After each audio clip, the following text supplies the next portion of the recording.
जय श्री राम दोस्तों। मैं आपका होस्ट विक्रम सिंह स्वागत करता हूँ कि इस मेरे चैनल आप बीती दास्तान में। जैसा कि आप लोग को पता है कि मैंने इस चैनल की शुरुआत करते ही दिन आपको कहा था कि डेली एक वीडियो आएगी और वीडियो नहीं ऑडियो, जिससे आप लोग को नहीं प्रेरित किसी गलती बनेगी। तो आज का कहानी की शुरुआत मैं करता हूँ 3 दोस्तों के साथ, जो कि मेरे कॉमन फ्रेंड ने ही मुझे शेयर किया है और मुझे बताया है कि उनकी ज़िंदगी में क्या घटी थी।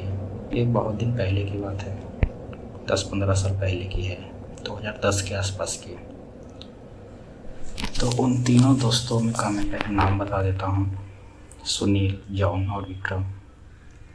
और इन लोग का दोस्ती बहुत अच्छी थी। तो ये तीनों क्या करते हैं, घर की तंगी को देखकर माँ बाप को बोल के पढ़ाई छोड़ के बाहर निकल जाते हैं कमाने के लिए। वो कैसे भी करके बम्बई पहुंच तो जाते हैं, लेकिन अब उनको रहने का ठिकाना नहीं मिलता है। वो दिन भर दर भटकते भटकते जब उन्हें कोई रास्ता नज़र नहीं आता तो वो शाम होते ही उन्हें कोई नौकरी भी नहीं मिलती, तो कहीं रहने का ठिकाना ना उनके हाथ लगता है।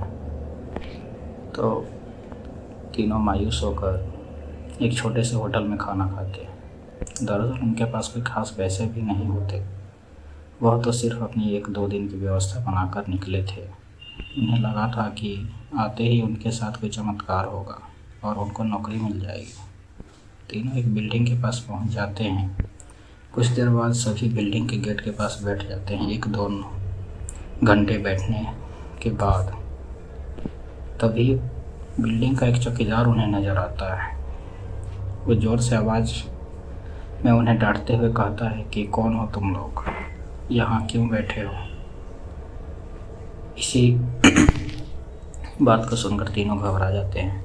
अजनबी शहर में किसी को नहीं पहचानते हैं, नहीं उनका कोई ठिकाना है। तो तीनों अपनी अपनी जगह जल्दी खड़े हो जाते हैं और अपनी बात चौकीदार को बताते हैं। चौकीदार तीनों की बात हालात देखकर उस पर तरस आता है। बस एहसास होता है कि कुछ सालों पहले ऐसा ही वह काम मांगने आया था, तब किसी ने उसे सहारा दिया था और आज कम से कम वह इतने बड़े शहर में छोटे से काम के साथ जीवन यापन कर रहा है। जॉन उस तीनों में थोड़ा समझदार था और वह चौकीदार से कहीं रहने की जुगाड़ की बात कहता है, क्योंकि उसे पता है कि अभी उसकी हालत किराया देने की नहीं है, तो उन्हें कोई किराया से कमरा क्यों देगा। तभी चौकीदार अपने एक दोस्त से फ़ोन पर बात करता है। वो वहीं से कुछ दूर बंगला नंबर 17, जैसे कि आप लोग को मालूम है कि मोस्ट हॉन्टेड है मुंबई का, लेकिन मैं कहाँ पता है नहीं बता सकता, नहीं तो कंट्रोवर्शियल हो जाएगा, इससे हम लोग दूर रहते हैं।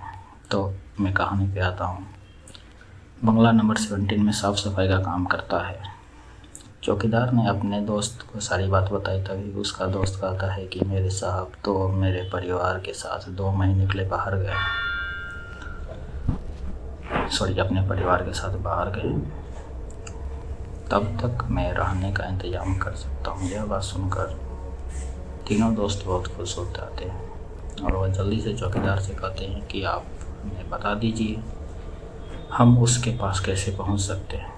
चौकीदार कहता है कि बंगला थोड़ा दूर है, रात को वहाँ कोई टैक्सी ऑटो भी नहीं मिलेगी। आज तुम लोग यहीं से कुछ जुगाड़ कर लो या यहीं सो जाओ, कल सुबह हम साथ चलेंगे। तीनों उसकी बात मान जाते हैं। सुबह उठते ही तीनों चौकीदार के साथ बंगले में पहुंचते हैं। बंगले की खूबसूरती देखकर तीनों दोस्त हक्का बक्का रह जाते हैं। उन्हें यकीन नहीं होता कि इतने अच्छे बंगले में रहने का मौका मिलेगा।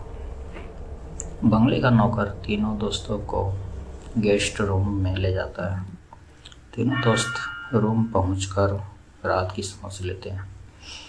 जल्द से तीनों नहाकर तैयार हो जाते हैं, काम की तलाश में निकल जाते हैं। अब रहने का ठिकाना तो लग चुका था, तलाश थी केवल अच्छे काम की जिससे उनका गुजारा चल सके। लेकिन आज भी उनके साथ वही होता है, सुबह से शाम हो जाती है, लेकिन तभी हताश होकर वापस अपने स्थान यानी अपने होटल में बेंगलोर में आ जाते हैं। नौकर तीनों के लिए खाने का इंतज़ाम करके रखता है जिससे उन्हें बहुत राहत मिलती है। आज तीनों दोस्तों की बंगले पहली रात होती है। रात को 12 बजते ही अचानक विक्रम की नींद खुल जाती है और वह अपने आप को बंगले के तहखाने में पाता है जहाँ पुराना सामान इकट्ठा करके रखा हुआ था। उसे समझ में नहीं आता कि वह यहाँ कैसे पहुँचा। तभी वो घबराते हुए अपने दोस्तों को आवाज़ लगाता, लेकिन किसी को कुछ सुनाई नहीं देता। तभी उसके कानों में कुछ सुनाई देता है और सिर्फ एक औरत की रोने की आवाज़ आती है। विक्रम चिल्लाकर पूछता है, कहाँ से हो तुम, क्यों रो रही हो? अगले ही पल विक्रम अपने बिस्तर में होता है। वह डर के कारण पसीने से लथपथ हो जाता है। वह अपने दोस्तों को जगाता है। सुनील और जॉन दोनों उसकी बात का मजाक उड़ाते हैं तो अफसरी है, कोई विश्वास नहीं करता आज के टाइम में, और कहता है कि तुमने कोई अब सपना देखा? इस बंगले में तो हमारे अलावा कोई भी नहीं है।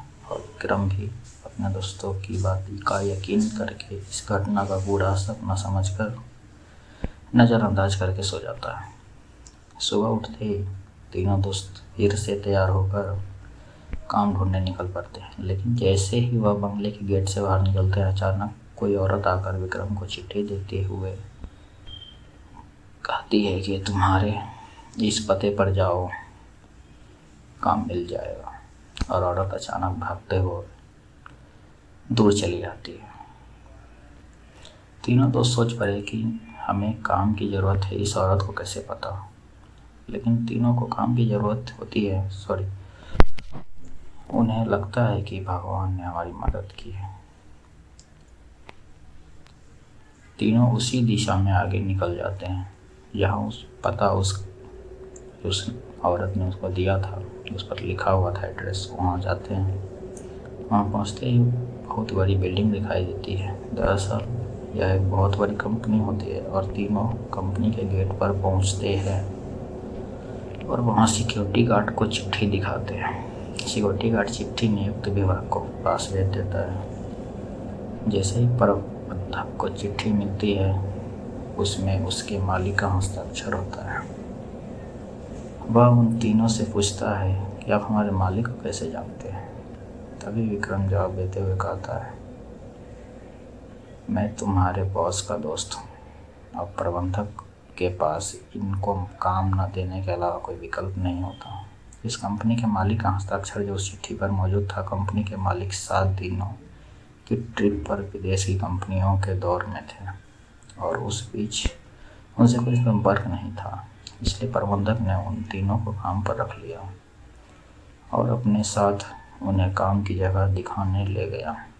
लेकिन विक्रम अचानक दूसरे रास्ते की तरफ मुड़ जाता है और सीधे बॉस के चेम्बर के सामने पहुंच जाता है। दरवाजे में ताले को पासवर्ड से खोल देता है। कंपनी का प्रबंधक यह देखकर आश्चर्यचकित रह जाता है। उसे यकीन नहीं होता कि जो पासवर्ड केवल कंपनी के मालिक को पता है, वह उसे कैसे पता चला। प्रबंधक उसे कोई खास आदमी समझने लगता है। उसे पूरा यकीन हो जाता है हो ना हो यह व्यक्ति बॉस का ही भेजा है और वह उसे बिना रुके हुए अंदर जाने की इजाज़त देता है। जॉन और सुनील यह सब देखकर समझ नहीं पाते कि विक्रम को यह सब कैसे पता। तभी अचानक विक्रम सभी को बॉस के चेम्बर से बाहर जाने को कहता है और चेम्बर का दरवाज़ा बंद कर देता है। कुछ ही घंटे बाद प्रबंधक को बॉक्स का फ़ोन आता है और बॉस प्रबंधक से पूछता है कि मेरे कंप्यूटर को किसी ने इस्तेमाल किया। तभी प्रबंधक सारी बात बता देता है। बॉस गुस्से में मैनेजर को बोलता है, जल्दी से जाओ और उसे रोको, नहीं तो मैं बर्बाद हो जाऊंगा। जैसे ही प्रबंधक चेम्बर के दरवाज़ा खोलता है तो वह देखता है कि विक्रम बेहोश पड़ा है। प्रबंधक ने सुरक्षाकर्मियों से उसे उठा कर कुर्सी पर बैठाया। तभी विक्रम को होश आता है। प्रबंधक को गुस्सा में देख विक्रम बोलता है कि तुमने क्या किया। मेरे बॉस बहुत नाराज़ हैं। लेकिन विक्रम को कुछ याद नहीं। वह अपने बंगले के गेट से यहाँ तक कैसे आया। दरअसल वह बंगला पहले उसी बॉस का होता और बॉस उसके बंगले को ऑफिस की एक लड़की के लिए खरीदा था और कभी कभी साथ रहता था, जो कि उसके कंपनी में काम करती थी। बॉस पहले से ही शादीशुदा था और यह बात अच्छे से जानता था कि एक न एक दिन वह लड़की उसे खतरा बन सकती है। इसलिए वह उसकी निजी अश्लील वीडियो रिकॉर्ड कर लेता और जब एक दिन लड़की को यह पता चला तो दोनों के खींचातानी में लड़की के सर में चोट आ गई। वह दम तोड़ देती है। बॉस बंगले के गार्डन में ही लड़की को दफना देता है और लड़की की मौत का साथ उस रात दफन में हो जाता है उस रात। लेकिन जब उस बंगले में तीनों दोस्त में आते हैं तो विक्रम गार्डन में घूमते घूमते उस जगह पर अपना पैर रख देता है जहाँ उस लड़की को दफनाया गया था, जिस वजह से उस लड़की का सीधा संपर्क विक्रम से बन जाता है। वह विक्रम के अंदर प्रवेश कर जाती है और उसे काबू में करके अपना बदला लेने के लिए ऑफिस में प्रवेश करती है और बॉस की काली करतूत इंटरनेट में वायरल कर देती है। बॉस को विदेश में ही गिरफ्तार कर लिया जाता है और उसका काला चिट्ठा सबके सामने खुल जाता है और वह बेनकाब होता है। उस लड़की के मरने के बाद अपना बदला ले लिया। अब शायद उसकी आत्मा को शांति मिल जाएगी। इधर ये तीनों दोस्त बंगले को बुरा सपना समझकर भूलने की कोशिश करते हुए वहाँ से चले जाते। तो यहाँ से तीनों दोस्त अपने गांव को रिटर्न चले जाते हैं और जाके फिर वो बम्बई का सपना तो भूल ही जाते हैं।